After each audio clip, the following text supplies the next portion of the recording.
नमस्कार बंधुरा आमी मानु आपनादेरके अनेक अनेक स्वागत आमादेर এই ছোট্ট ইউটিউব চ্যানেল মানু পাত্রতে। বন্ধুরা আজকের এসএসসি এক্সাম হলো।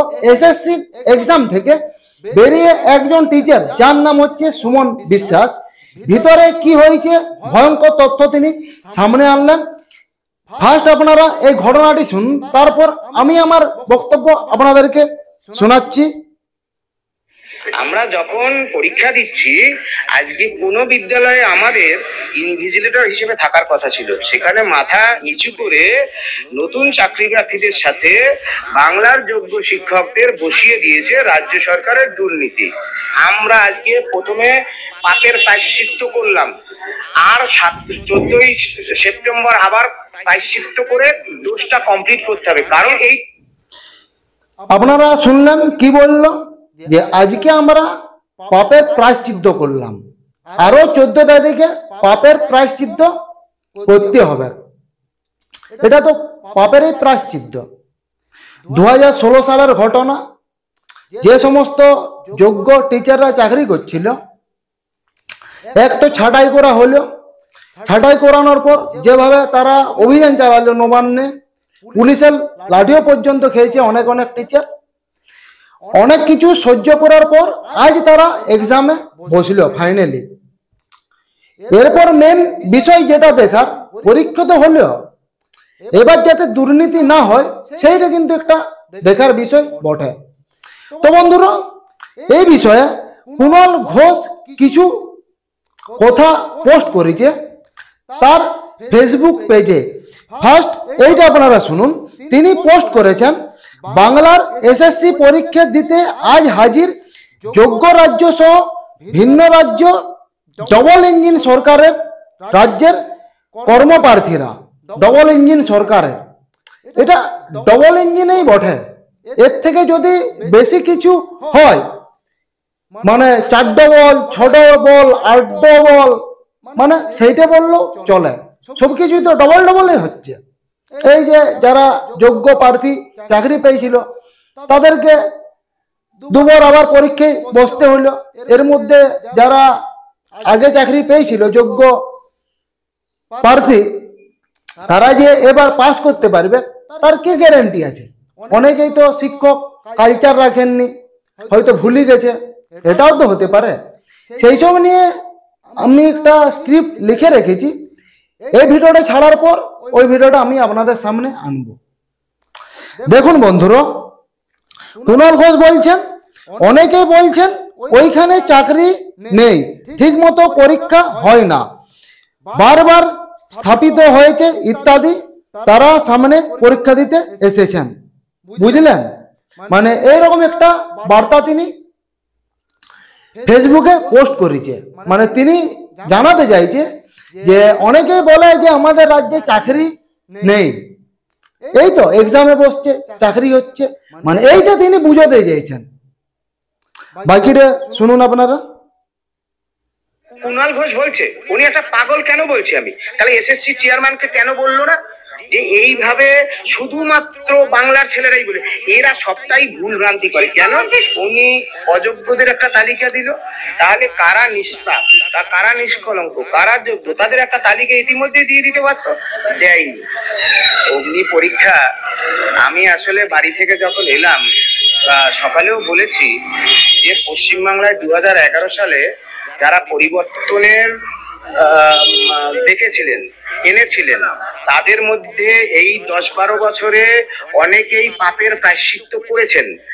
আর 2016 প্যানেলের যারা যোগ্য শিক্ষক, যোগ্য হওয়া সত্ত্বেও কোন রকম দুর্নীতি, র্যাংজাম, ওয়েমার ম্যানিপুলেশন কিছু না করা সত্ত্বেও তাদেরকে আজ 7ই সেপ্টেম্বর এই রাজ্য সরকারকে, যে 2011 সালে আমরাই এনেছিলাম, আমাদের মতো ছাত্র যুবকরা এনেছিল, আমরা আজকে প্রথমে পাপের প্রায়শ্চিত্ত করলাম, আর 14ই সেপ্টেম্বর আবার প্রায়শ্চিত্ত করে ডোজটা কমপ্লিট করতে হবে। কারণ রাজ্য সরকার, তারা চাকরি চুরি করেছে, বোর্ড তারা চাকরি চুরি করেছে, এসএসসি চাকরি চুরি করেছে।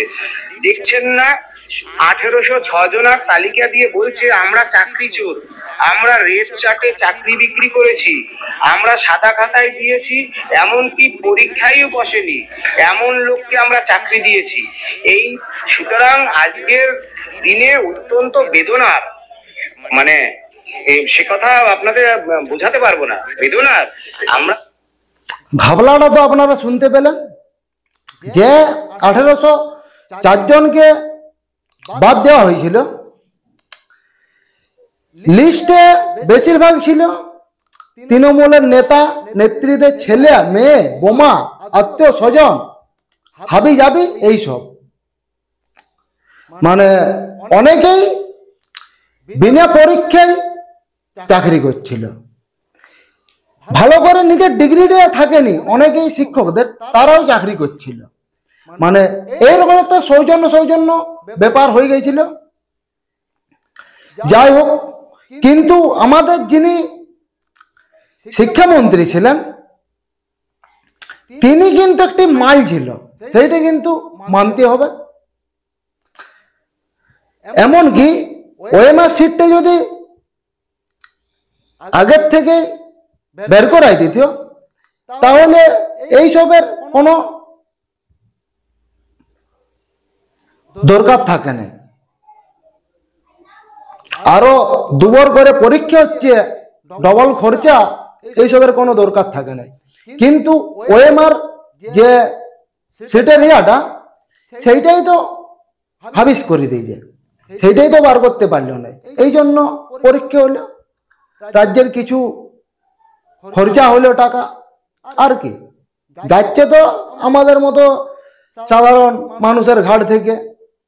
সে নিয়ে সরকারের কোনো মাথা ব্যথা নেই আমাদের রাজ্যের। যাই হোক, বাকিটা শুনুন আপনারা। যখন পরীক্ষা দিচ্ছি, আজকে কোনো বিদ্যালয়ে আমাদের ইনভিজিলেটর হিসেবে থাকার কথা ছিল, সেখানে মাথা নিচু করে নতুন চাকরি প্রার্থীদের সাথে বাংলার যোগ্য শিক্ষকদের বসিয়ে দিয়েছে রাজ্য সরকারের দুর্নীতি। এই তো একটা প্রবাদে আছে, ওনাকে আমি ব্যক্তিগতভাবে সম্মান করি, মানুষের মতো দেখলে তো মানুষ হয় না। ঘটনা হচ্ছে ওই চেয়ারে তিনি অলঙ্কৃত হয়ে বসে আছেন, ওনার ন্যূনতম লজ্জা নেই। কেন থাকলে উনি অযোগ্যদের একটা তালিকা দিল, তাহলে কারা নিষ্পাপ, কারা নিষ্কলঙ্ক, কারা যোগ্য, তাদের একটা তালিকা ইতিমধ্যে দিয়ে দিতে পারত, দেয়নি।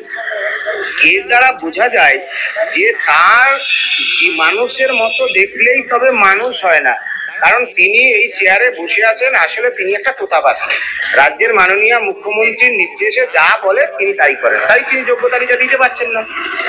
শুনলেন তো শিক্ষামন্ত্রীকে কি বলল, যে তিনি একটি তোতা পাখি।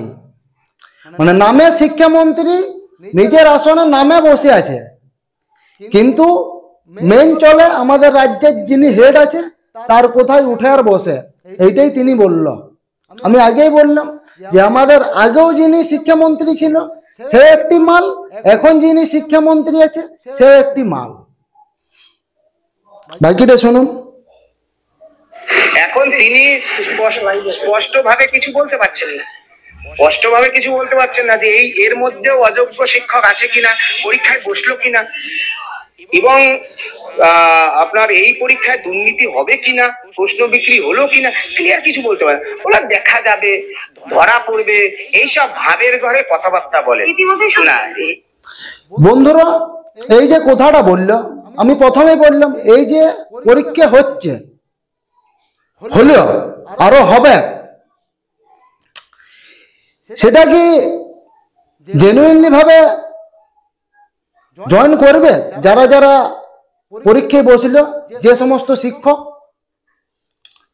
আরো কি দুর্নীতি হওয়ার চান্স আছে? আপনারা কমেন্টে জানান। আমাদের পশ্চিমবঙ্গের রাজ্যে সবকিছুই বিশ্বাস করা সম্ভব, কোনোটা অবিশ্বাস্য নয়। দুর্নীতি হতেই পারে, দেখা যাক পরে কি হয়। যাই হোক বন্ধুরা, আজকের আমার এই প্রতিবেদনটা এখানেই স্টপ করছি। প্রতিবেদন যদি আপনাদের ভালো লাগে অবশ্যই ভিডিওটিকে লাইক করুন। এই চ্যানেলে নতুন যারা ভিজিট করেছেন চ্যানেলটিকে সাবস্ক্রাইব করুন, সাথে বেল আইকনটি অল প্রেস করুন। আবার দেখা হচ্ছে নতুন কোনো ভিডিওতে নতুন টপিক নিয়ে। ততক্ষণ আপনারা সবাই ভালো থাকুন, সুস্থ থাকুন, নিজের পরিবারের প্রতি খেয়াল রাখুন। নমস্কার।